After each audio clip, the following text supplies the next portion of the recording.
जुजु खान्छौ अनि किन रोइछौ त खान्छ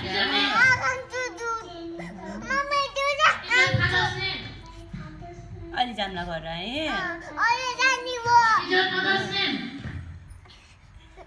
कहाँ जान्छौ नरोइछौ नि त नरोआ हो अहिले जाने हो नरोएपछि जाने हो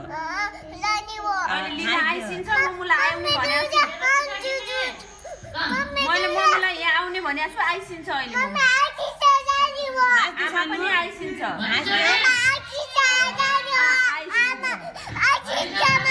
हाँस्देऊ नरो हाँस्देऊ रुन हुँदैन